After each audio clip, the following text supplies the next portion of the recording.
va s'asseoir dans la présence de Dieu.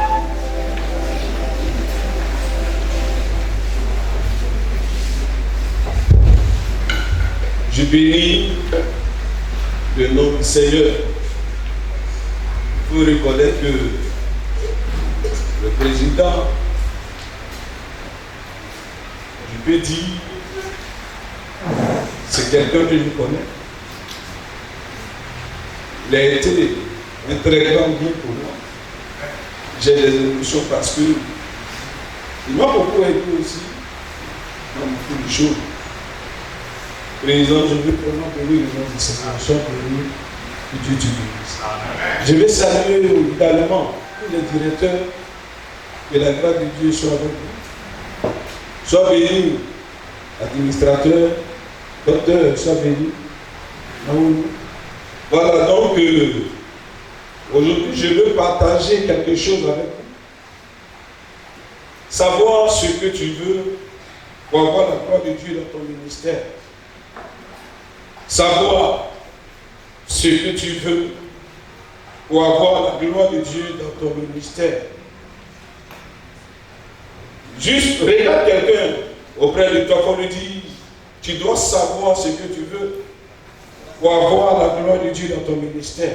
Regarde-le qu'on lui dit, regarde ton ami, ton voisin, qu'on lui dise, tu dois savoir ce que tu veux pour avoir la gloire de Dieu dans ton ministère. Alléluia. Voilà donc, vous voyez ce qu'il faut comprendre et ce qu'il faut savoir. Dieu de tout temps nous fait des grâces extraordinaires.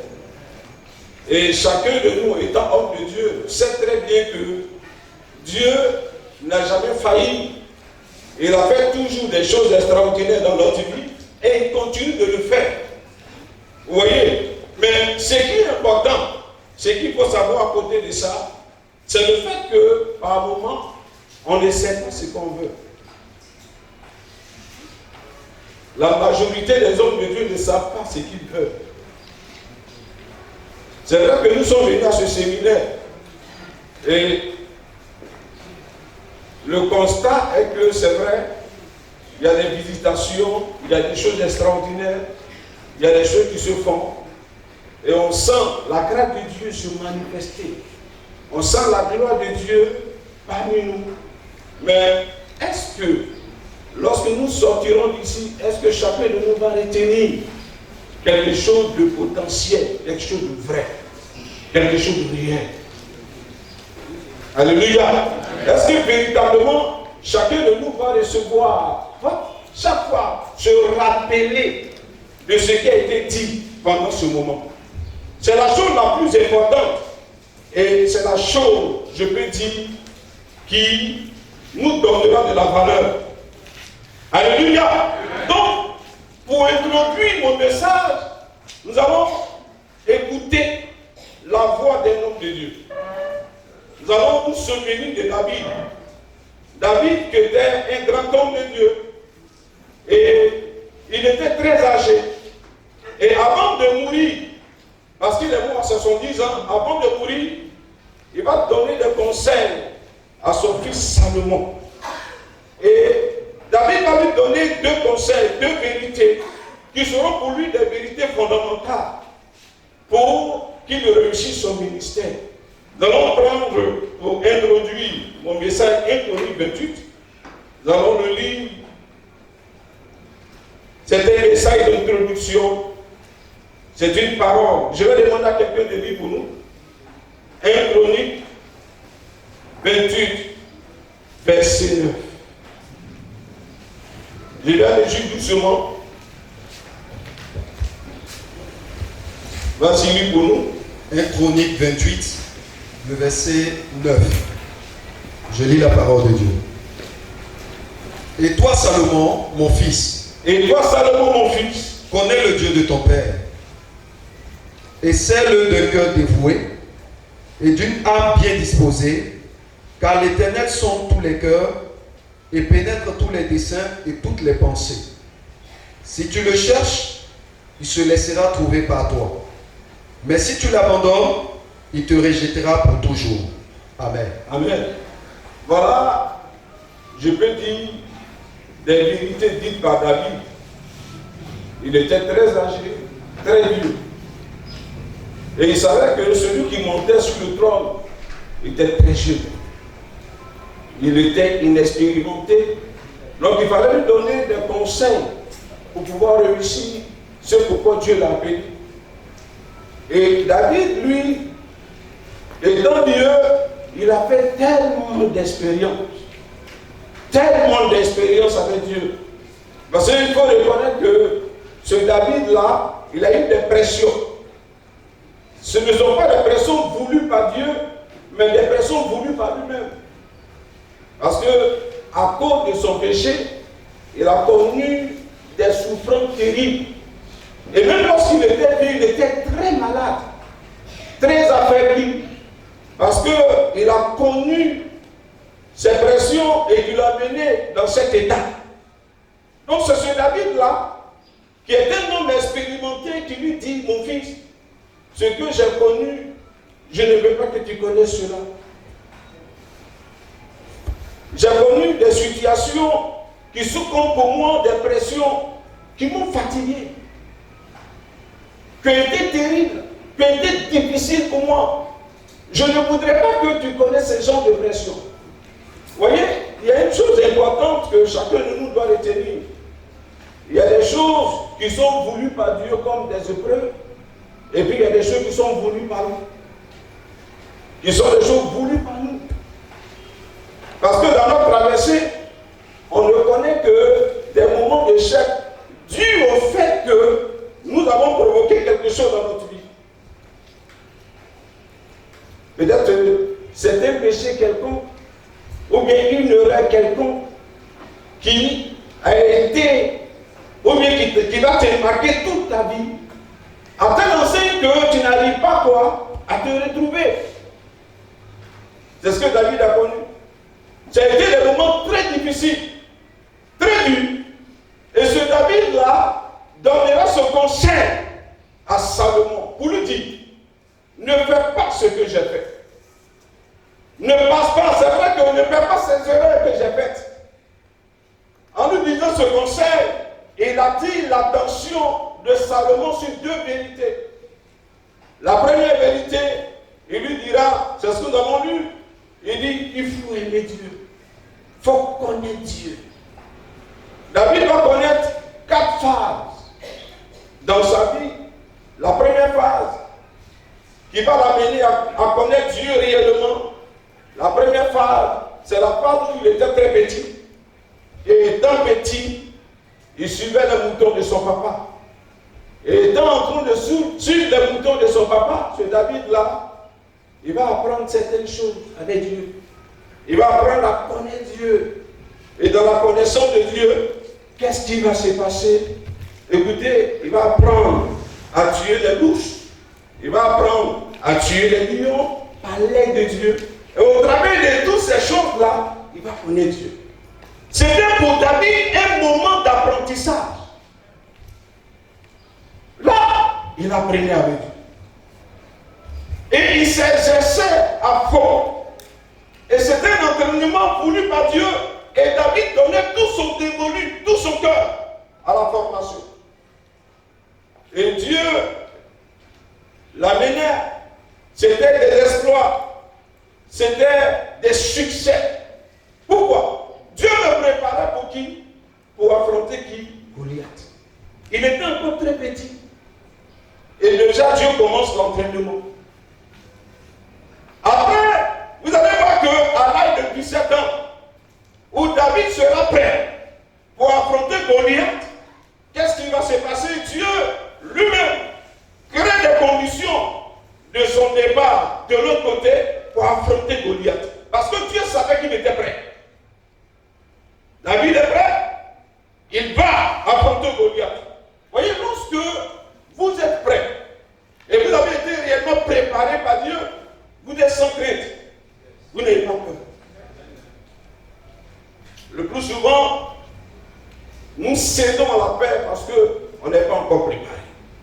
Mais lorsque quelqu'un connaît et il a guéri il est préparé, il n'a peur de rien. Il affronte toutes les réalités. David va affronter la réalité de Goliath. Et quand il est arrivé devant Goliath, écoutez, qu'est-ce qui va se passer? Quand il va regarder Goliath, c'est comme pour lui, Goliath n'est rien. Goliath n'est rien devant lui. Parce qu'il a été préparé. Il fixe le regard et même il dit, mais qui est cet incirconcis pour insulter l'armée du Seigneur? Et il prend même lui la décision d'aller combattre Goliath. On lui dit, mais tu es un enfant. Mais est-ce qu'il peut regarder son âge? Quand vous avez été entraîné, peu importe l'âge que vous avez. Lorsque vous avez été entraîné, peu importe ce que les gens peuvent dire de vous, c'est ce qui est en vous qui importe.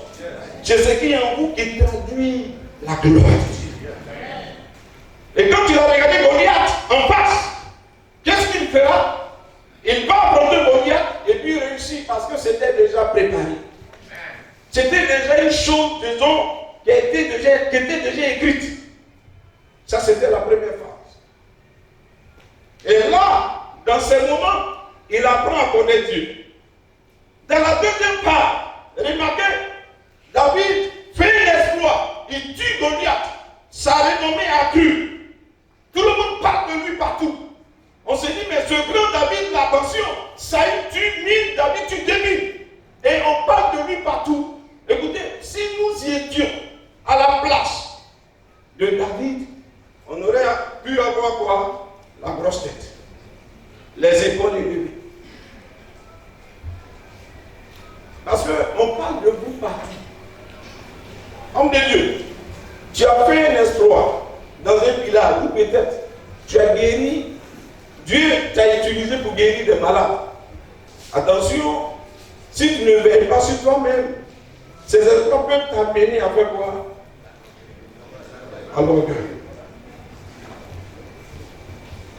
À lever un peu tes épaules, à croire que tu es arrivé. Et le plus souvent, c'est ça qui nous trahit. Parce que lorsque nous voyons les petits exploits, on croit qu'on est tellement arrivé que le monde est sous nos pieds. Et les gens même sont sous nos pieds. Et même quand on passe, on ne salue même pas quelqu'un. Parce qu'on se dit que là où je suis arrivé, il est arrivé là. Parce qu'on parle de moi partout. Mais vous voyez, Dieu qui est là-haut va se révéler à David.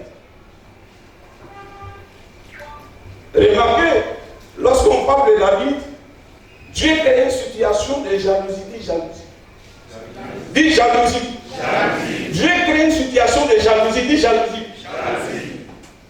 Dis jalousie plus fort. Jalousie. Vous voyez, la jalousie voulue par Dieu, dans le cas de Saül, était une chose voulue par Dieu. Vous voyez, pendant que David, lui, il savoure, comme on appelle, ses exploits, il y a une pression de jalousie qui l'amène à quoi? À l'équilibre. Pendant que, remarquez, il peut s'élever pour s'étaler, en même temps la pression de derrière, que la jalousie l'amène à faire quoi? À se rappeler que, attention, il n'est rien. Il n'est rien. Vous voyez, il y a des choses que Dieu va provoquer dans notre vie pour t'amener à comprendre que tu n'es rien. Parce que si Dieu fait réussir tout dans ta vie, tu risques de détruire ta vie. Hello. Amen. Hello. Amen. Hello. Amen. Vous voyez, et Dieu va permettre ça à David. Ça, c'était la deuxième phase. Et là, David va connaître Dieu. Il est dans une maison parce que l'espoir l'emmène dans le palais. Et David arrive dans le palais. Il connaît la jalousie de Saül et il va connaître deux extraits des émotions de quoi? Des hommes. Saül le hait et puis le fils quoi? L'aime. Voilà l'équilibre. Les deux extraits. C'est ce que Dieu permet dans notre vie. Pour que nous arrivions à comprendre, à connaître quoi? Qui est l'homme. Saül le hait. Et puis qu'est-ce qui se passe? recevoir l'aide. Vous voyez un peu, normalement, je finis mes exploits, je suis haï par quelqu'un. Et la haine, la personne met une pression sur moi. M'amène à quoi? À m'humilier. M'amène à comprendre que, attention, c'est vrai que j'ai fait des exploits, mais je dois quoi? Avoir de la retenue. Alléluia. Amen. Je dois avoir de la retenue. Et en même temps, Dieu permet aussi l'amour pour faire comprendre à David que malgré la haine que les gens ont de toi, mais il y a aussi des personnes qui m'aiment, qui t'aiment. David dit, chacun de nous connaît ces deux extrêmes. Il y a des moments où les gens, ce n'est pas tout le monde qui va t'aimer. Si tu fais des miracles, tu réussis partout, si tout le monde t'aime, c'est si comme tu es arrivé chez lui. C'est si comme tu es tellement arrivé que rien ne peut t'arriver. Mais il y a des moments, Dieu permet des moments de haine pour te faire comprendre que, attention, c'est vrai qu'on peut t'aimer, mais il y a aussi des gens qui peuvent pas te haïr. Et dans la haine que les gens manifestent pour toi, tu dois comprendre que, attention, tu dois savoir connaître tes limites. Je ne sais pas si tu peux comprendre. Amen. Tu dois connaître, tu dois savoir tes limites. Alléluia. Amen. Voilà la deuxième phase. Ça va équilibrer la vie de David. Ça va lui permettre de comprendre que, attention, il n'est qu'un être humain. Et sans Dieu, il n'est rien. Vous voyez, par moment, lorsque nous faisons, on travaille pour Dieu, et puis tout le monde nous aime, on nous donne tout, les gens sont sous nos pieds, vous voyez pas un peu comment on devient très orgueilleux. Quand on passe ici, les gens ouvrent un peu le rond, et puis on passe. C'est-à-dire qu'on se permet, mais on ne connaît même pas nos limites. C'est dommage. Quand on arrive quelque part, tout le monde nous porte. Vous voyez, il y a des moments, lorsque tout le monde te porte, tu dévies. Lorsque tout le monde déroule leur peine devant toi, tu dévies. Dieu va permettre à ce que aussi des gens arrivent à te haïr dans l'église. Pour que tu arrives à réaliser aussi tes limites. Parce que si tout te réussit, si tout le monde t'aime, tu ne pourras pas t'arrêter. Tu vas te permettre de tout. Et Dieu suscite des gens dans l'église pour te haïr. Et puis on te haït. Il y a des gens même qui font un miracle, et puis le miracle que tu as fait, et puis il bouge. Il bouge. Tu dois connaître ces deux extrêmes. Dis-le à ton frère, tu dois connaître ces deux extrêmes. Non, vous lui dites ça, tu dois connaître ces deux extrêmes. Dieu va permettre cela dans ta vie. Allez, si tu fais un miracle, tout le monde t'aime. Mais c'est comme tu deviens Dieu. Et en même temps, Dieu lui dit, attention, si je ne fais pas ça, il risque de dévier. Il risque, disons, ne pas quoi? Ne pas connaître ses limites. Vous allez voir, ça c'était la deuxième part. Là. Amen. Amen. Vous voyez, dans la troisième phase, vous allez remarquer que Dieu va permettre ce qu'on appelle le pire moment de David. C'est un moment important pour sa vie. Parce que là, ça devait l'amener à connaître Dieu. Les pires moments. Vous voyez, avant que tu ne sois dans ce qu'on appelle le sommet, si tu n'as pas encore connu le pire moment de ta vie, tu risques, disons, de ne pas arriver. Je vais vous raconter l'histoire d'un homme de Dieu. Cet homme de Dieu, il était dans une église, dans une assemblée. Et quand il exerçait sous l'onction d'un autre homme de Dieu. Mais Dieu l'utilisait puissamment. C'était vraiment extraordinaire. Ce que Dieu faisait sur sa vie. Tellement extraordinaire qu'arrivé à un certain moment, il n'avait pas du respect pour cet homme de Dieu. Parce que bon, celui qui est le fondateur, Dieu ne l'utilise pas. Lui, il vient juste pour prêcher. Et puis, bon, c'est tout. Mais lui, quand il arrive, quand il prêche, c'est une démonstration de puissance. La gloire de Dieu se manifeste. Donc, il voit les choses se passer. Il voit la gloire de Dieu. Et puis, quand il finit, à peine même, il salue même. Comme Dieu. Il n'a même pas un égard, un respect pour cet homme de Dieu.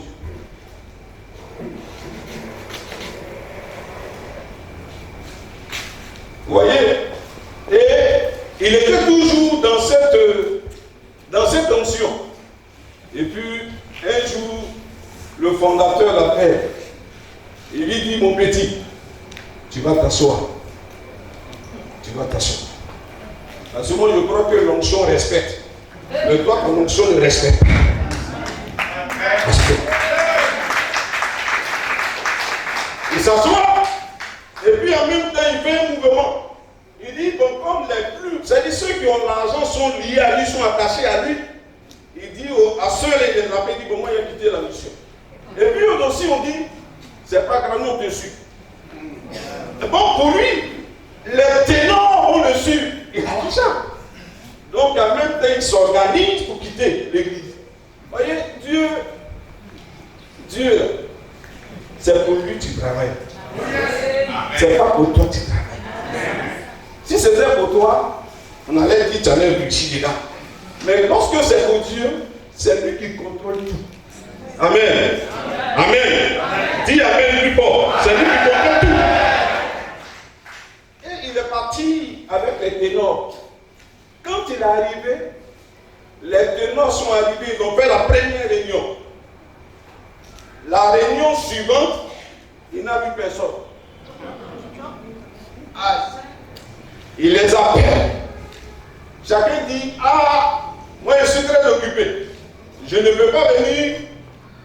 Je vous assure que cet homme de Dieu va commencer des moments qu'on appelle les pires moments de sa vie.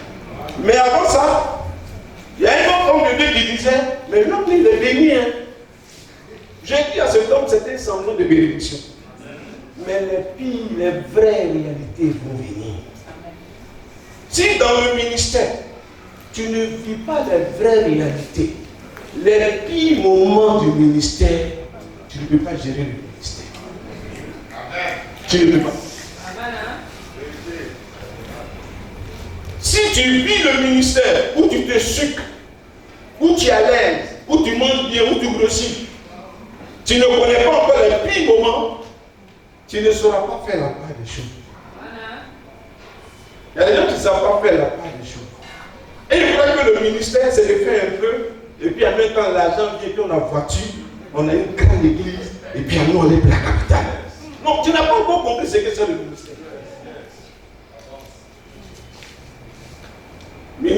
Ministry, tu dois connaître ce qu'on appelle la fin.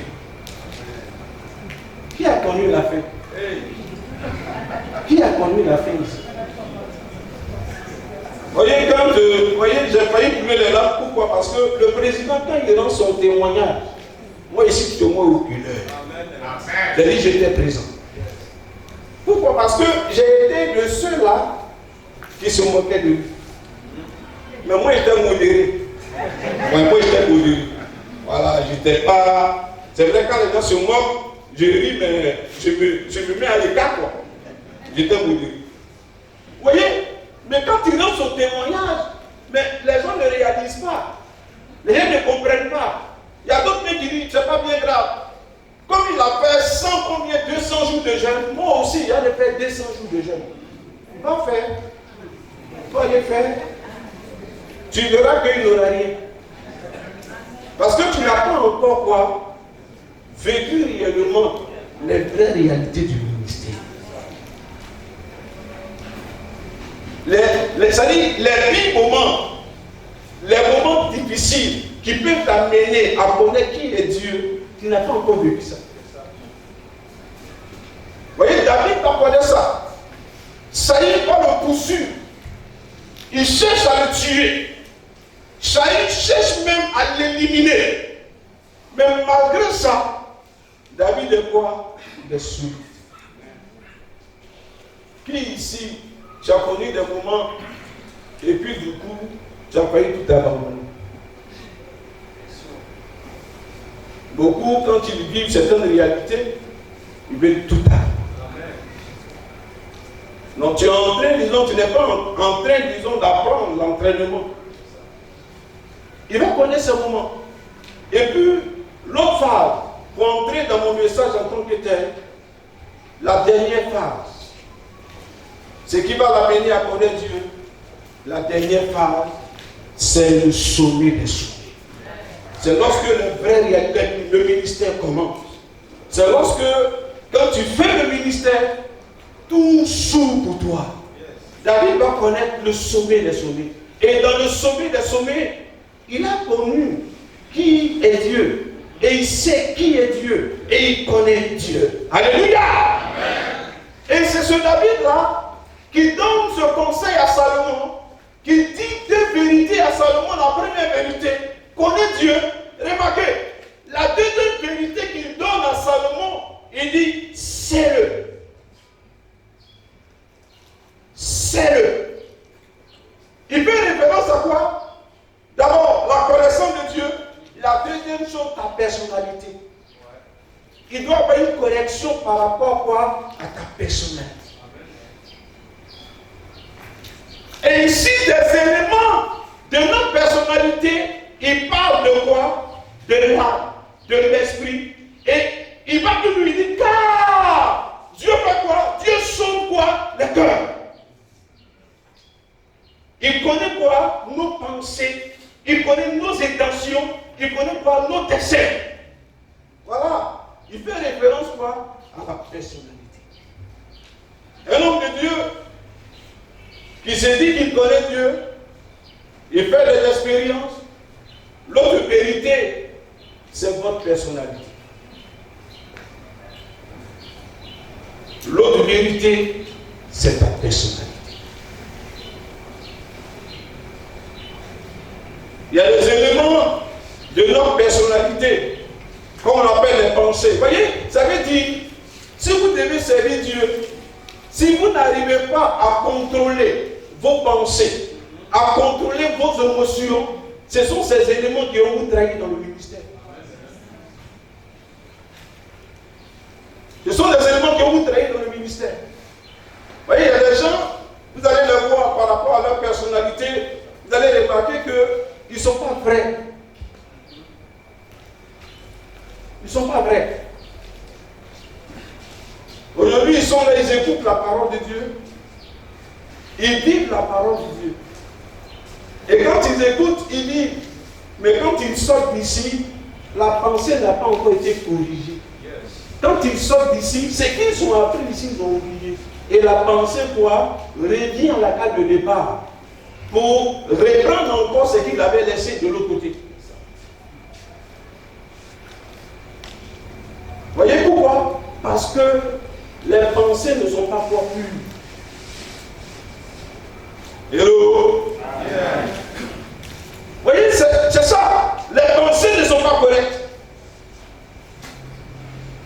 Vous allez voir qu'il dit Dieu sonde le cœur. Sonder ici le cœur, c'est que Dieu rentre dans notre fond. Parce que le cœur, c'est le centre de notre personnalité. Dans ton cœur, dans ton fond, Dieu va rentrer là-bas pour voir qu'est-ce que tu as là-bas. Il y a un homme de Dieu que je connaissais. Il a travaillé auprès d'un autre homme de Dieu. Cet homme de Dieu, c'est vrai qu'il a travaillé auprès de cet homme de Dieu, mais il était un faux. Ça vient d'où? C'est son cœur. C'est vrai qu'il s'est donné au Seigneur, mais le fond n'a pas été quoi? Travaillé. Il n'a pas laissé le Saint-Esprit travailler son fond. C'était un faux. Mais il est serviable. Même lorsqu'on l'envoie pour des courses, il le fait sans problème. Lorsqu'on lui dit de faire ça, il le fait. Il a un respect pour cet homme de Dieu. Mais le fond n'est pas bon. Son fond, il était attaché à l'argent. Il n'avait pas un cœur qui aimait. Tout ce qui l'intéressait, c'était son intérêt. C'était son intérêt. Donc vous voyez, il n'a pas laissé sa personnalité être corrigée par Dieu. Il a beaucoup plus, il s'est beaucoup plus appuyé sur son caractère, sur sa personne, sur ce qu'il a en lui, et il n'a pas laissé le Saint-Esprit faire ce travail. Alléluia. Vous allez voir que quand il va commencer à servir Dieu, d'abord, comme il vivait, il le faisait pour son intérêt, qu'est-ce qui va se passer? Il va commencer à chercher les femmes. Il va commencer à pouvoir se mettre à fond de l'argent. Le ministère, pour lui, c'est l'argent. C'est son intérêt qui compte. Il ne vit que pour l'argent. Pourquoi? Parce que le cœur n'a pas été travaillé. Donc, il va, c'est-à-dire, David va insister sur le fait que Salomon, il faut comprendre que tout ce que tu manifestes, c'est vrai, hein? Visiblement tout le monde verra, mais Dieu va regarder quoi? Ton fond. Si tu n'es pas vrai dans ton fond, si ton fond n'est pas ça, ce fond va te trahir dans le ministère. Ça va te trahir dans le ministère. Il y a des gens aujourd'hui, remarquez, ils ne peuvent pas aller plus loin parce que le fond n'a pas été travaillé. Ils ne sont pas vrais. Parce qu'ils n'ont pas pris le temps de travailler sur eux-mêmes. C'est-à-dire, lorsque tu t'engages avec Dieu, il y a une chose qui est importante. Tu dois prendre le temps de travailler sur toi-même. C'est pourquoi, remarquez, quelqu'un vient, on peut dire, toi tu es un homme de Dieu. Celle-là, c'est une femme de Dieu. Tout ce qu'on sait, c'est de juste quoi? Les consacrer. Alors que ils n'ont pas été, le fond n'a pas été travaillé. Amen. N'a pas été travaillé. Et c'est pourquoi nous remarquons la division parmi nous. Et les mêmes choses se répètent. Un fils avec toi, il te pousse, il va crier pour lui. Il y a un autre fils aussi qui fait quoi? Tu le pousses. Vous voyez, c'est une chaîne qui continue. Pourquoi? Parce que le fond n'a pas été travaillé. Ça n'a pas été travaillé. Mais, voyez, nous les hommes, ce qu'on remarque le plus souvent, on remarque beaucoup plus quoi? Ce qui frappe. Lorsqu'on voit un homme de Dieu, sa manière de faire, de se positionner ensemble, pour nous, il est humble. Parce qu'il prend une position d'humilité. Quand il passe, il salue les gens avec humilité. Il parle comme il est humble. Hein? Tu ne connais pas le fou. Tu ne connais pas ça. Ce qu'il dégage, c'est pas une bonne odeur du monde.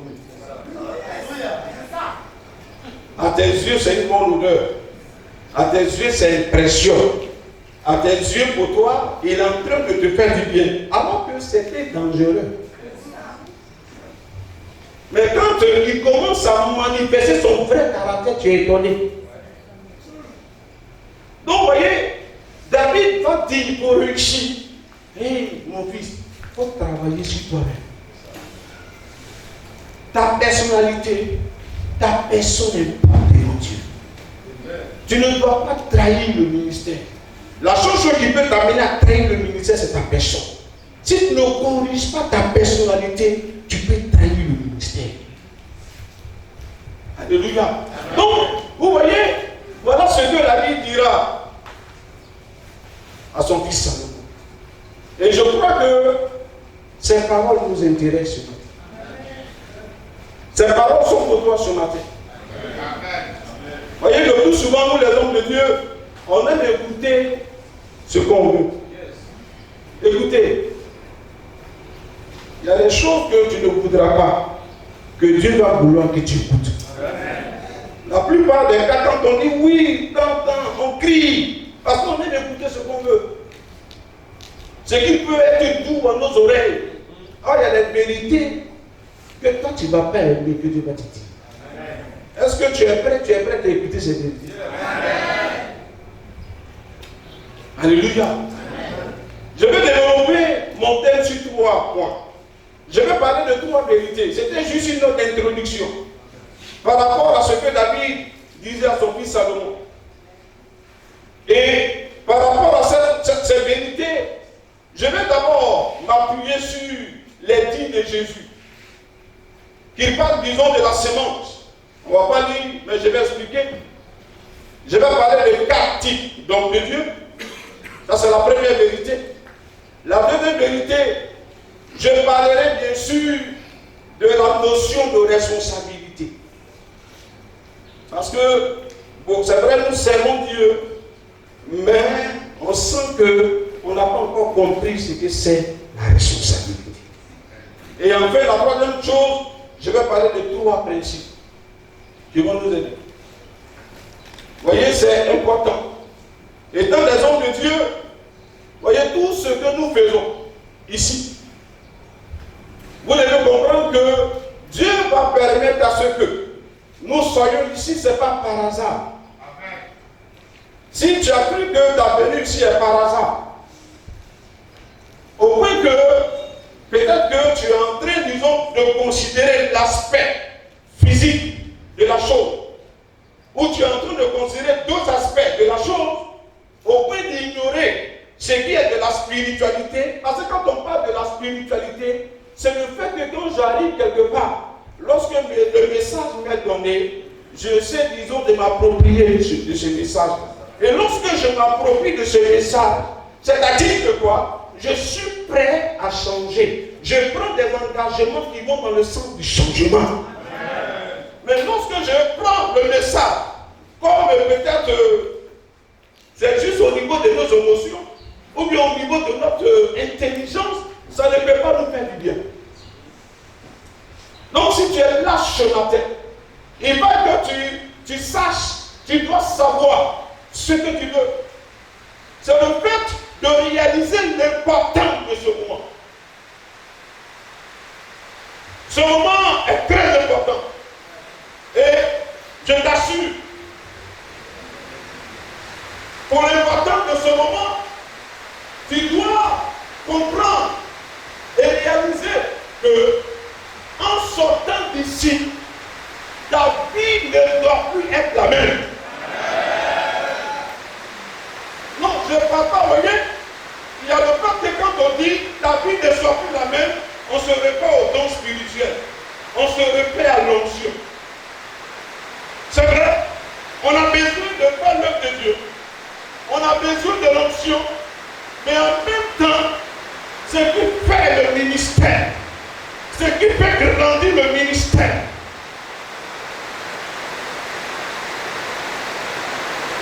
Amen. On m'entend? Ça peut aller? Ce qui fait grandir le ministère, écoutez, c'est votre caractère. Ce qui vous permet, disons, d'aller plus loin avec Dieu, c'est votre caractère. C'est vrai, le don vient comme un accompagnement, mais c'est votre caractère qui vous fait grandir.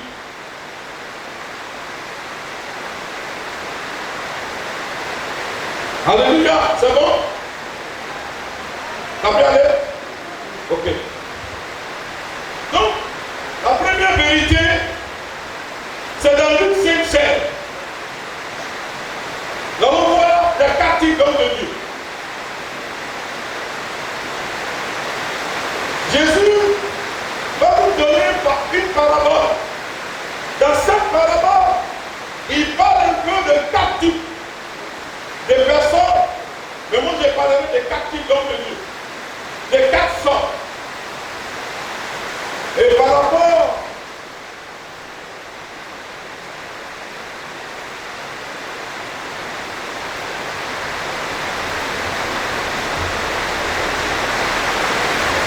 Amen. Par rapport à ces 4 types, voyez Jésus, le premier type, il dit le semeur sème. Il sort de s'aimer. Et Jésus nous parle d'une réalité, 3 réalités dans le premier cas, dans le premier type. La première réalité, c'est la sémence qui va tomber sur le long du chemin. Qui est un endroit où normalement on ne doit pas s'aimer. La deuxième réalité, au lieu que la sémence entre au sol, mais elle n'entrera pas au sol, pourquoi? Parce qu'elle a foulé au pied. Et enfin, la troisième réalité, c'est l'oiseau qui vient quoi? Manger. Parce que si la sémence rentre au sol, l'oiseau ne peut pas manger. Or, comme c'est le long du chemin, qui est un endroit où on ne doit pas s'aimer, c'est tout à fait normal que la sémence ne donne pas de fruits. Alléluia. La sémence ne peut pas porter, ne peut pas donner de fruits. Vous voyez, c'est le premier type. Normalement, ce premier type-là, vous voyez, la sémence, c'est la parole qui, normalement, qui doit éclairer. C'est l'homme de Dieu, ou bien ce soi-disant homme de Dieu, la parole de Dieu doit l'éclairer. Vous ne pouvez pas être un homme de Dieu si la parole de Dieu, si vous refusez que la parole de Dieu vous éclaire. Vous ne pouvez pas. Ça veut dire, dans ce type d'homme de Dieu, ce sont de faux hommes de Dieu. Parce que il ne peut pas t'éclairer. Lorsque je suis un homme de Dieu et je collabore avec Dieu, je voudrais que Dieu m'éclaire, Dieu m'oriente. Et c'est au travers de sa parole que je reçois les orientations. Mais lorsque je laisse la parole de Dieu et je ne veux pas me laisser éclairer par la parole de Dieu, je deviens faux. Parce que notre vie repose sur la parole de Dieu. Hello? Ta vie repose sur la parole de Dieu. Et lorsque cette parole ne t'éclaire pas, ou que tu refuses d'obéir à cette parole, vous voyez, il y a des pratiques, les faux, ce premier type, ce sont des faux. Vous voyez un peu des pratiques qu'ils font, qui sont même pas correctes vis-à-vis de la parole de Dieu. Ils sont en contradiction même avec la parole de Dieu. Qu'est-ce qu'ils font? À un moment de voir, et puis ils ont suivi même des vrais dedans. Les vrais ne sont tombés dedans. Vous voyez, je vais vous raconter cette histoire. Il y avait des hommes de Dieu, groupe d'hommes de Dieu qui se sont réunis, se sont mis ensemble, et puis ils se sont dit, vraiment, il nous faut chacun une voiture. Parce que le ministère, sans voiture, on ne peut pas. On va faire comment pour avoir la voiture? Et puis il y a un qui a dit, j'ai un poste chez moi. Le boss, il a l'argent. Si on lui demande de donner 10 millions de d'huile, il va donner. Mais si on va lui dire, il faut donner 10 millions d'huile, il va nous donner. On fait comment? Il dit, oh, c'est facile. On dit, bon, on va faire un semblant de fétiche. Et puis on va mettre sous lui, là où il s'assoit habituellement. On va mettre là-bas. Et puis en même temps, quand tu vas venir, on donnera la révélation comme quoi il y a un fétiche qui est là-bas, ce fétiche-là va te tuer. Et c'est comme ça il va croire. Et puis on lui dira, il faut faire 10, payer l'offrande de 10 millions, de 10 millions, parce qu'il s'agit de mort. Donc ils se sont entendus. Et puis ils ont bien ficelé leur cou, bien. C'était vraiment bien ficelé. Et puis le type est venu à l'église, c'est un boss, il a l'argent. Quand il s'est assis, celui qui était le fondateur, c'est lui qui devait commencer la chose. Et puis il y avait l'envoyé, qu'on devait envoyer. Donc il a dit, toi, je reçois une révélation sur toi, si tu ne crois pas. Voilà. Le type, non. Il dit, bon, on va à la maison. Ils ont envoyé quelqu'un à la maison là-bas. Ils sont arrivés. Et ils ont soulevé là, ils avaient l'habitude de s'asseoir. On va fétiche. On dit, vous brisez la malédiction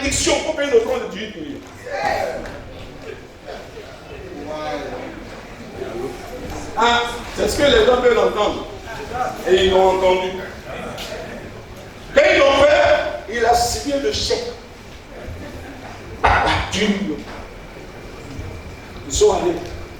C'est un partage là. C'est là il est pas là.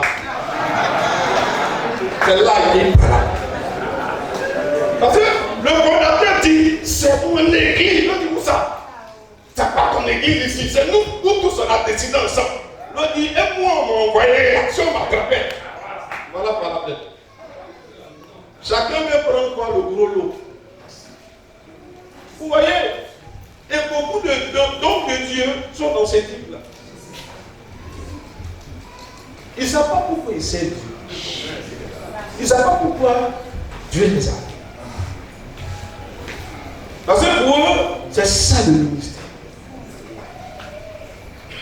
C'est-à-dire s'offrir un peu une voiture ou bien avoir une grande église, c'est ça le ministère. Non, c'est pas ça le ministère. C'est pas ça. C'est pas ça. Amen. Amen. Voilà le premier type. Vous avez remarqué qu'ils ont réussi à séduire beaucoup qui étaient les vrais. Parce que, attends, quand tu regardes celui qui est auprès de toi, vous êtes dans le. C'est-à-dire, à Yoko, même c'est grave. C'est le même alignement. C'est-à-dire, dimanche, le type, il fait son but, tu es bourré. Toi, tu fais ton but, il n'y a personne. Tu fais comment? Et du coup, on le regarde et puis on se dit, mais attends, il fait comment? Tu fais comment, mon Dieu?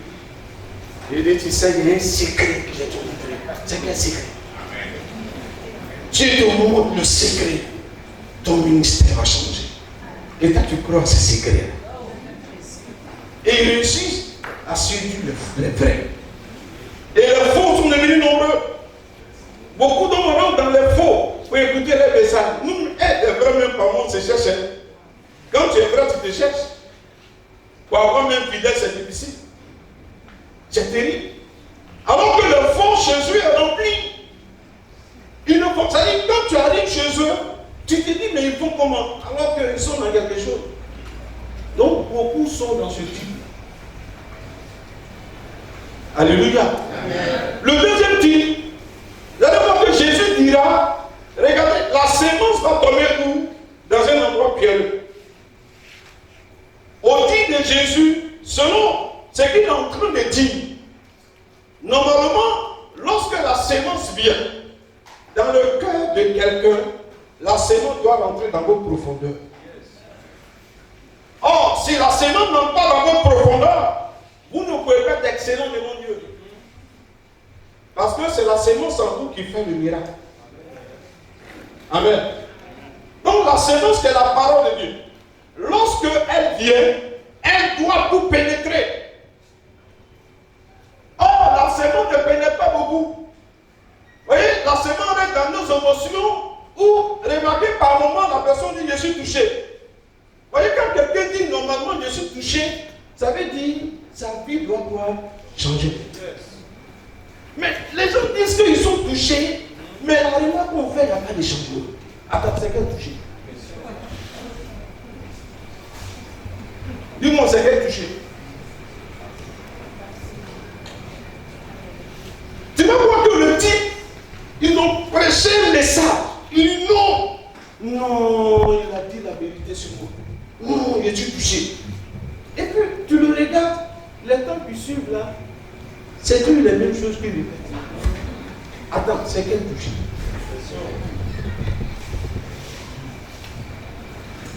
Hello?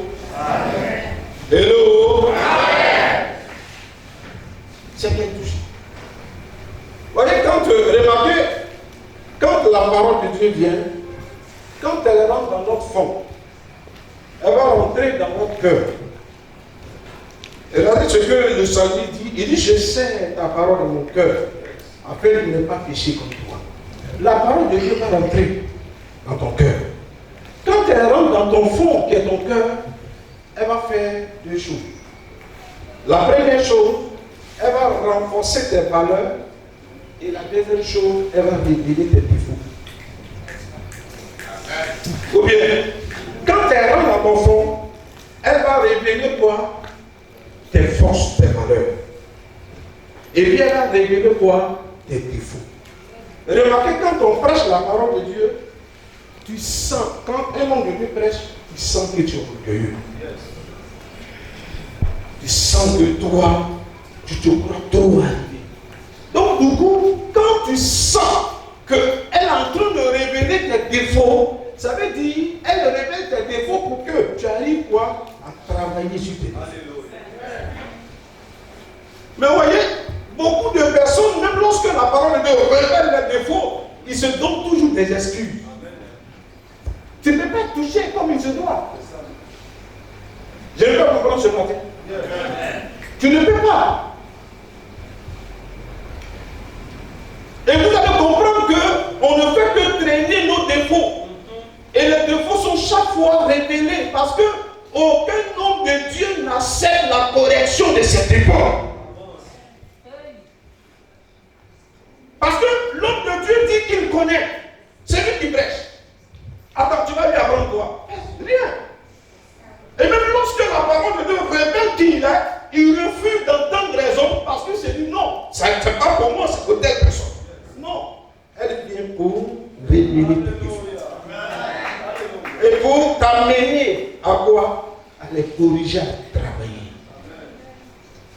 Tant que tu n'arrives pas à apporter cette correction par rapport à tes défauts, ce sont tes défauts. Remarquez, Jésus dit, la dernière parole, il dit lorsque la tentation viendra, tu vas tomber. Ça veut dire normalement, lorsqu'on progresse dans nos forces, dans nos valeurs, on doit être au-dessus de la tentation.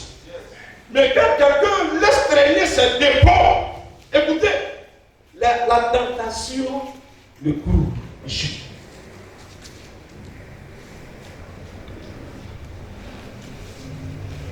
Vous comprenez? La personne chute. Vous voyez, par exemple, je suis, comment on appelle, je suis quelqu'un, j'ai la haine dans mon cœur. Je me suis donné 5 ans. Je me suis donné au Seigneur. Et puis bon, j'ai traîné la haine, je suis venu au Seigneur. Le Saint-Esprit veut faire ce travail, mais je refuse toujours. Mais la parole de Dieu, toujours est-il qu'elle va me pénétrer pour dévoiler ce défaut. Et quand j'ai ça en moi, je refuse. Mais remarquez, lorsque l'ennemi viendra pour me tenter, je vais toujours quoi? Tomber.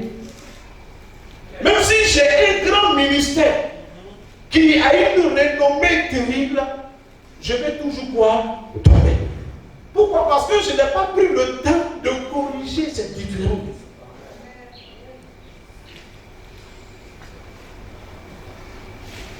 Il faut prendre ce temps pour une vraie correction des défauts. C'est pourquoi quelqu'un qui sait ce qu'il veut, il prend le temps sur lui-même. Et il sait où il va et il sait ce qu'il doit faire. Mais quand quelqu'un ne sait pas où il va, il prend tout à la légère. Il ne considère rien. Parce que pour lui, il se dit quoi? C'est pas important. Ça, c'est la deuxième. La troisième, le troisième type, rapidement parti, vous allez voir que ce troisième type-là, c'est encore des gens, le sol où il y a des épines. Une épine qui est dans un sol, l'épine devient dangereuse. Elle devient dangereuse pourquoi? Pour la sémence. Elle devient très dangereuse pour la sémence. Elle ne peut pas permettre à la sémence de quoi? De porter du fruit. Vous voyez, normalement, il y a ces hommes de Dieu qui ont en eux des épines. Les épines, c'est beaucoup plus ton égoïsme, c'est beaucoup plus ton intérêt. C'est le fait que tu es matérialiste et tu es beaucoup intéressé. C'est ça qui va bloquer quoi? Les choses sur ta vie. Quelqu'un qui est beaucoup intéressé dans sa relation avec Dieu, ce qu'il va beaucoup de chercher, c'est quoi? C'est son intérêt. Mais quand il va prier, son attitude sera beaucoup une attitude de démon. Il va beaucoup démoner à Dieu. Et lorsque Dieu ne lui donne pas, qu'est-ce qu'il fait? Il est fâché. Il n'est pas content. Et quand même lorsque Dieu dit, il faut attendre, je vais te bénir, qu'est-ce qu'il fera? Il dit, si c'est ça, moi je m'en vais. Parce que je suis venu, moi j'ai cru qu'en venant, j'allais recevoir la visitation de Dieu. Dieu, lui, amen, il nous teste pour voir qui nous sommes. Et dans le test de Dieu, tu vas te dévoiler. Parce que, comme tu es intéressé, Dieu lui va prendre le temps pour voir qui tu es effectivement. Et comme tu es tellement pressé, remarque, il y a beaucoup de personnes qui ont approché. Même pendant que tu es venu ici, c'est vrai, tu as été restauré, c'est parce que quelquefois tu as approché. Tu as laissé certaines choses, tu as laissé tes habitudes spirituelles, tes appétits spirituels. Pourquoi? Parce que tu t'es dit, depuis là, Dieu ne me visite pas. Dieu, lui, il prend le temps de nous tester. Pour voir qui nous sommes. Pour voir est-ce que véritablement, la personne qui est en face de moi, s'il me sert sérieusement, mais sincèrement, ou s'il me sert pour son intérêt. Si vous servez Dieu pour votre intérêt, lorsque le vrai test va commencer, vous allez tomber. Si vous servez Dieu pour vous-même, vous allez tomber. Il y a des gens qui servent Dieu pour les banques. Mais dans le test, tu vas tomber. Ton ventre risque de s'éclater. Ton ventre risque de s'éclater. Amen. Et puis enfin, la quatrième chose, c'est ceux qui ont compris pourquoi ils doivent servir. Voyez, quand quelqu'un a compris pourquoi il doit servir Dieu, je vais vous donner un témoignage d'un homme de Dieu. Un homme de Dieu, lui, quand il prie pour les gens meurt. Lorsque vous lui envoyez une personne pour une guérison, lorsque lui il prie pour la personne meurt. Il se pose des questions, je ne comprends pas mon ministère. Les gens sont malades, quand il prie pour eux, la maladie quoi? S'aggrave. Mais il s'est donné ce courage de toujours prier pour les gens. On ne comprend pas. Ah, c'est ça aussi le ministère. Il est très courageux. Il est décidé, il dit même si je ne vois pas Dieu, moi je continue. Amenez-moi la malade. Tout le monde le fuyait. Qui va envoyer ces malades-là? Qui va envoyer des gens? Ils vont mourir tous. La maladie va s'empirer. Et il y a une sœur. On lui a envoyé, il y a des gens qui sont venus la voir. On dit, on ne comprend pas. Depuis là, notre papa est malade.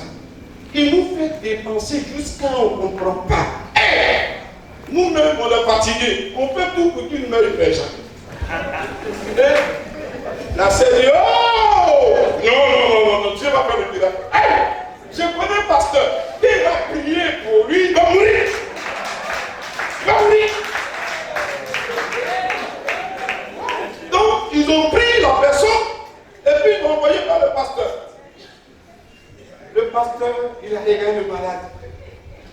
Les parents disent, il n'a qu'à vite faire, il va mourir. On a trop dépensé dans cette affaire. La soeur dit, non, laissez, ici c'est ce qu'il fait. Non, il a pris, il va mourir.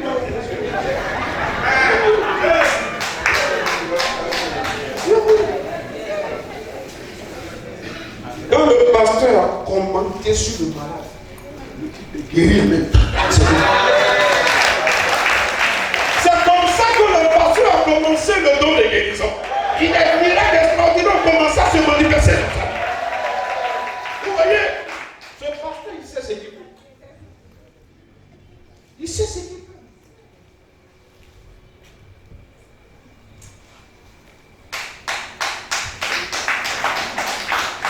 Donnez-moi mon truc, mon portable. Je vais regarder l'heure. Non, on ne va pas dire d'arrêter. Parce qu'on m'a seulement dit, voilà le temps. Amen. Amen. Donc vous voyez, voilà la quatrième. Et vous voyez, nous devons nous inscrire dans ce type, dans le quatrième type. On doit s'inscrire dans le quatrième type.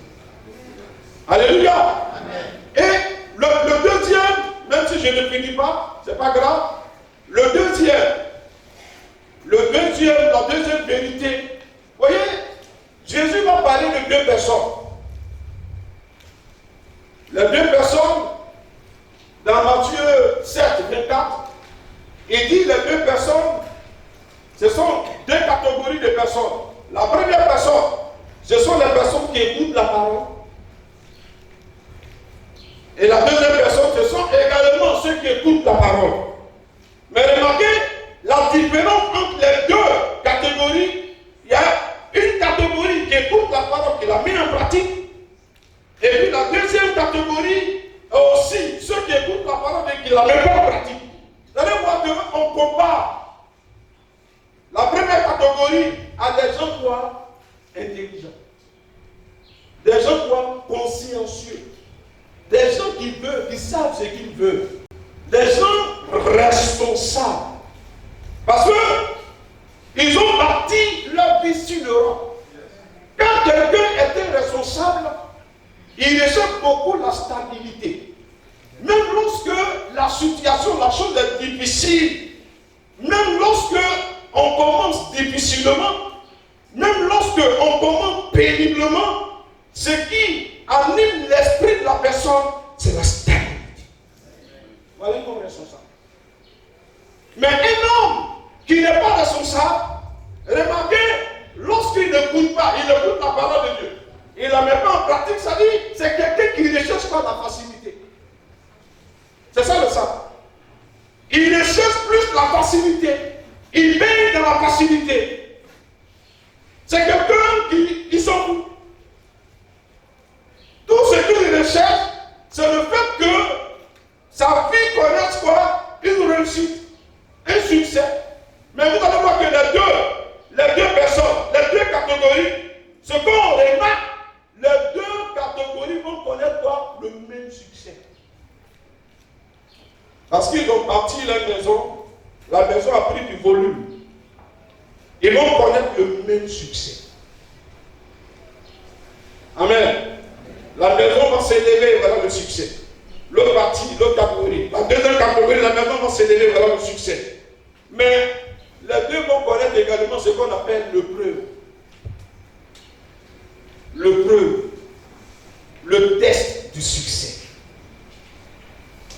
Ceux qui ont bâti la vie sur la solidité, sur la stabilité, sur le ministère, sur la stabilité, vous allez voir que lorsque le succès viendra, la chose va toujours quoi durer.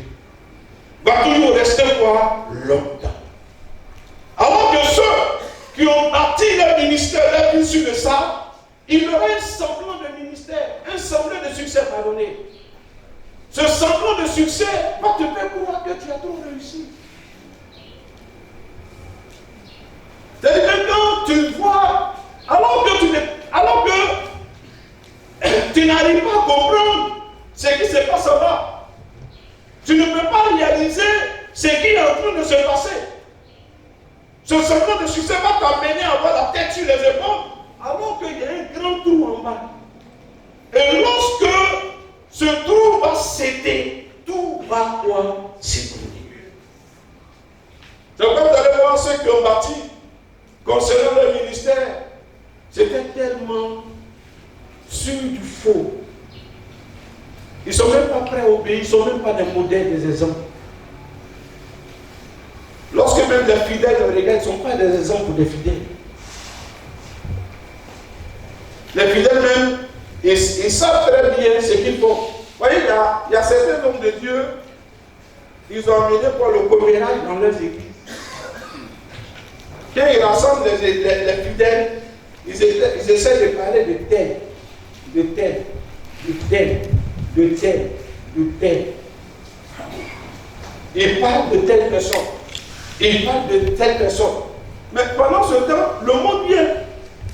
Tu es impressionné par le monde, mais en le faisant, n'obéissant pas à la parole de Dieu, tu es en train de quoi? De bâtir sur le sable. Parce que lorsque le vrai test va arriver, quand les gens vont se mettre dans le commérage, lorsque les gens vont commencer à pouvoir voir que tu n'as pas de valeur, qu'est-ce qui se fera? Et tous vont quoi? ils partiront. Pourquoi? Parce que tu n'es pas un modèle pour eux. Tu n'es pas un exemple pour eux. Vous voyez, il faut partir ici de Jésus, sur l'Europe. L'Europe, c'est vrai, c'est Jésus, mais ce sont ceux qui obéissent à la parole de Dieu. Voilà le sens de la responsabilité. Ceux qui veulent suivre Dieu, qui vont dans la direction de Dieu, qui sont prêts à payer le prix. Quelque chose que Dieu peut leur demander, ils sont prêts à payer le prix. Ils sont prêts à obéir à la parole de Dieu. Ils sont prêts à aller dans le sang de Dieu. Ce sont les noms que Dieu recherche. Mais aujourd'hui, ces personnes sont rares. C'est rare. Vous allez voir que même dans nos églises, même les fidèles même sont à l'image de leurs pasteurs. Ils ne traduisent pas correctement la parole de Dieu. Regardez, il y a le mensonge qui est rentré dans nos églises. Il y a des gens qui volent même dedans. Vous voyez, je vais vous raconter cette histoire. C'était un diable. Vous voyez, lui, il avait... C'est lui qui gardait l'argent. Lorsqu'on fait les offrandes, tous les dimanches, il met sa main pour retirer 10 000 francs. Vous voyez, quand on finit de faire les offrandes, les yeux sont fermés, lui, il a une manière de faire, puis il tire. Et puis il met dans sa poche.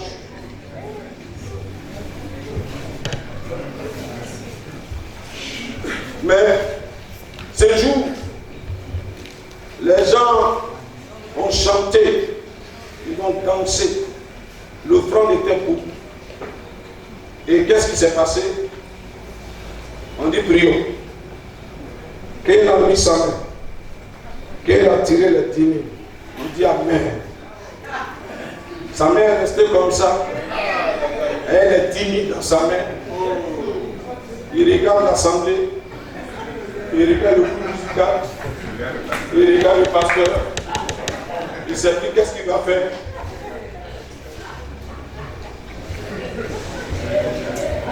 Dis-moi, si tu étais bon, pas que tu dois être à sa place. Si c'était toi, qu'est-ce que tu fais là? Hein? Dis-moi comment? Qui te pose?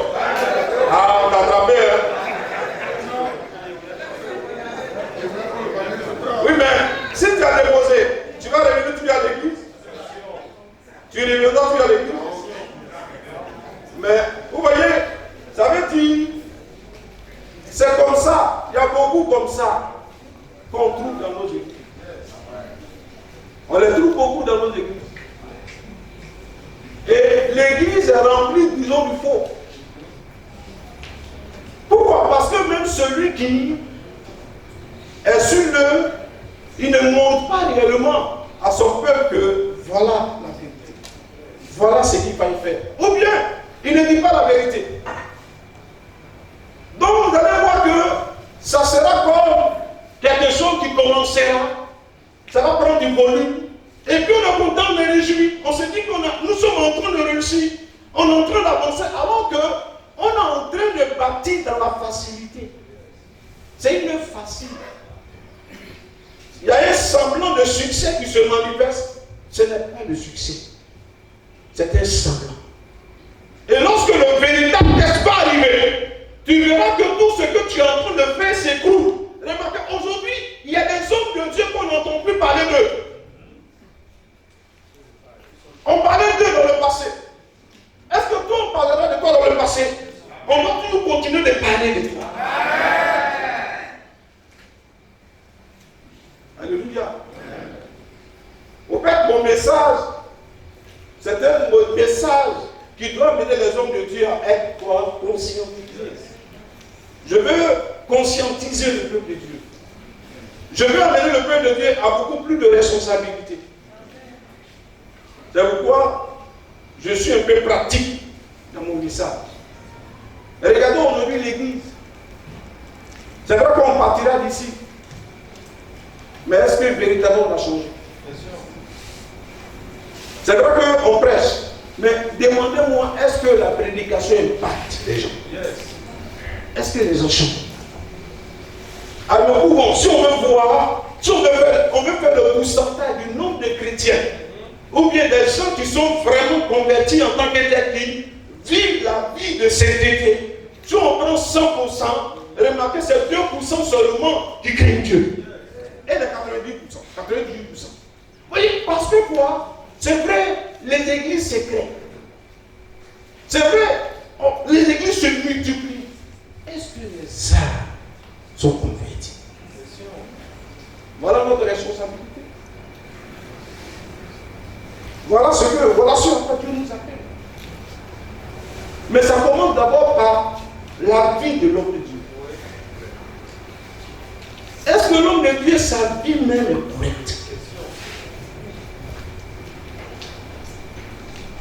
Il ne faut pas bâtir sur le sang. Il ne faut pas bâtir sur la facilité.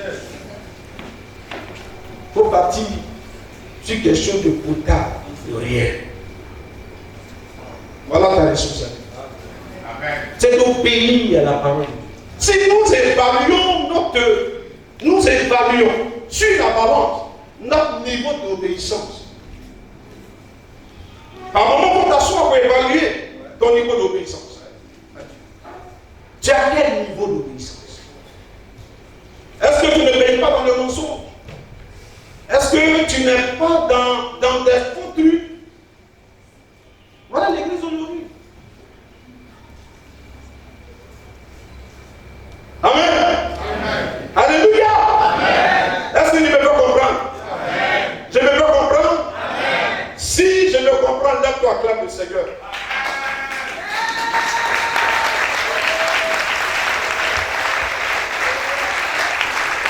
A beaucoup plus de responsabilité. Tu vas t'asseoir.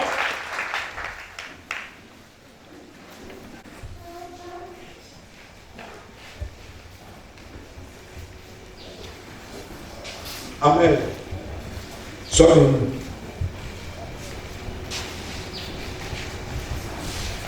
Alléluia. Amen. Je vais finir. Voyez, il y a une chose qui est importante.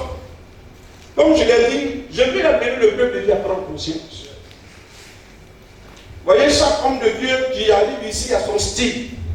Et chacun développe un style. Mais en fonction du style de chacun, Dieu parle. Et Dieu va continuer de toujours parler. Amen. Amen. Donc, comprends que selon la direction de Dieu, selon ce que Dieu veut faire, il veut t'amener à t'être sauvé. Mais tu dois rentrer quoi? Dans mon style. Dis Amen. Tu dois rentrer dans mon quoi? Dans mon style. C'est un style doucement qui veut t'amener à comprendre que tu es responsable. Et il y a des choses que tu ne dois plus faire. Dis Amen. Amen. Donc, vous voyez, à cette époque, je parle dessus de Joseph, merci, qui a eu une vision. Je vous le dis, c'est dans Genèse. Genèse 39. Genèse 37, pardonnez. Joseph a eu une vision. Genèse 37, 5. Vous voyez, à cette époque, c'était la notion de quoi? De chef de famille que Dieu voulait exprimer. Il prend Abraham, il lui donne la révélation, la vision, il l'établit comme chef de famille. Et là, il parle que Dieu, lui, il cherche un héritier en remplacement de qui? D'Abraham. Et l'héritier que Dieu trouve, c'est qui? C'est Isaac. Isaac, vous voyez, Dieu, voyez, celui que Dieu établit comme chef de famille, il n'a pas cette capacité de choisir son héritier. Celui qui a cette capacité de choisir l'héritier, c'est qui? C'est Dieu. Quand Jacob, Isaac fait ses enfants, ses jumeaux, Dieu donne la révélation à sa maman pour dire celui qui sera le chef de famille, c'est qui? C'est qui? C'est qui? C'est Jacob. C'est Jacob qui est pris. Alors que le père, lui dans sa vision, c'était qui? C'était qui? Non, je vais vous entendre. C'était Isaac. Alors que Dieu, lui, c'est pas ça. Lui, il choisit qui? Jacob. Jacob, il est établi comme le chef de famille. Donc Dieu, il continue dans la notion de chef de famille. Celui qui va choisir, c'est qui? C'est Joseph. Qui est l'avant-dernier. Et il va lui donner la vision que nous voyons, que nous lisons dans Genèse 37, où Dieu va lui dire, il va dire à ses frères, j'ai vu ma chaîne s'élever sur votre chaîne. J'ai vu les étoiles venir pour se prosterner devant moi. Dieu lui donnait déjà la vision de la grandeur, mais aussi la vision de chef de famille. C'est lui que Dieu devait établir après la mort de son père, être chef de famille. Et c'est lui que Dieu va prendre.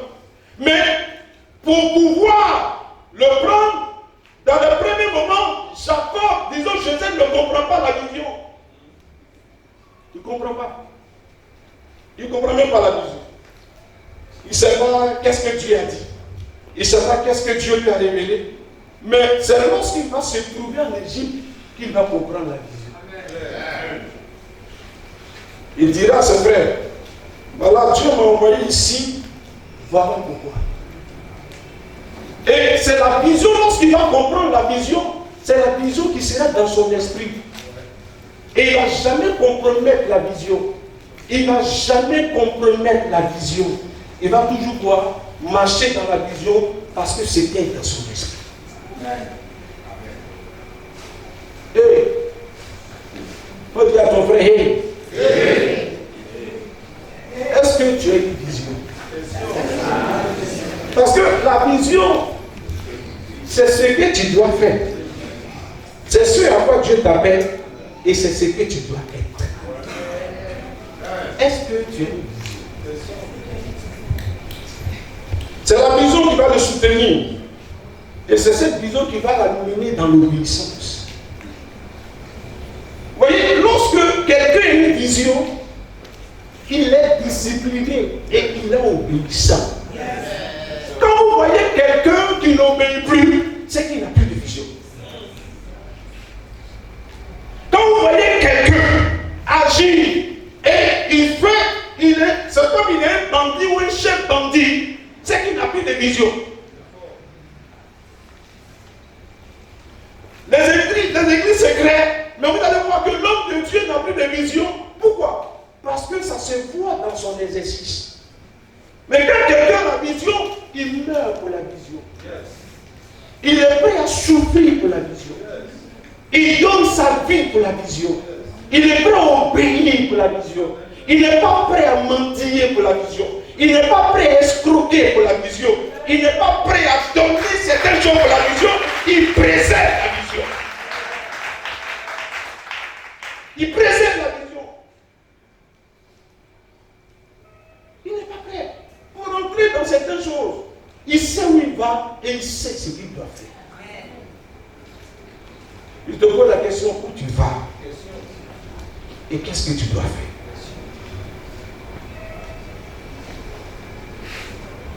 Amen. Pose-le à ton frère. Pour lui dire où on va. Pour lui dire, est-ce que tu sais où tu vas? Non, pour le regarder, pour lui demander, est-ce que tu sais où tu vas? Non, tu n'as pas encore bien regardé le frère. Pour le regarder, est-ce que tu sais où tu vas? Pour le regarder, pour lui, est-ce que tu sais où tu vas? Est-ce que tu sais où tu vas? Est-ce que tu sais ce que tu fais? Non, il y a beaucoup de personnes qui ne savent pas ce qu'elles doivent faire. Oui, il y a beaucoup de personnes qui ne savent pas. Tu demandes à un homme de mettre ta vision. Et donc Dieu m'a appelé. Il m'a appelé. C'est pourquoi. Il t'a appelé pourquoi? Quel est ton mandat? Quel est ton mandat? Dieu t'envoie dans ce pourquoi faire. Tu allais te mettre peut-être, je ne sais pas, à Kano, voilà, c'est pourquoi là. C'est pourquoi. Mais si tu n'as pas vraiment, tu n'as pas de feuille de route, tu vas te faire. Il y a des gens qui n'ont pas de feuille de route. Ils n'ont même pas de feuille de route. Pour finir, j'ai fini avec ce témoignage.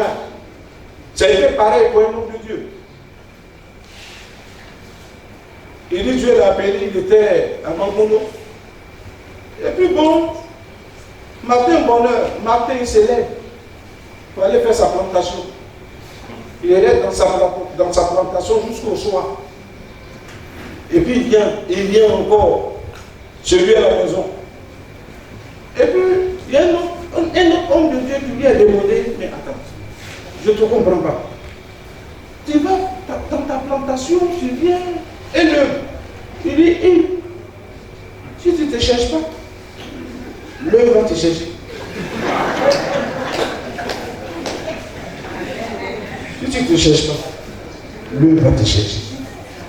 Au stade où on est arrivé, tu ne peux plus compter sur quelqu'un. Ah, moi je vais dans la plantation, je sais que j'ai quelque chose de bien. Vous voyez, ce genre de comportement montre que lui, il n'a pas de division. Il ne sait pas ce qu'il veut. Et quand tu sais ce que tu veux, tu ne t'amuses pas. Ta manière de servir Dieu change. Tu ne sers pas Dieu comme les autres. Tu es différent des autres. Même ta manière de parler, quand on te voit parler, on sent que toi tu es consciencieux, tu sais où tu vas. Amen. Parce que c'est ça, c'est ce que Dieu recherche. Dieu ne peut pas te bénir si toi-même tu ne t'élèves pas pour ta destinée.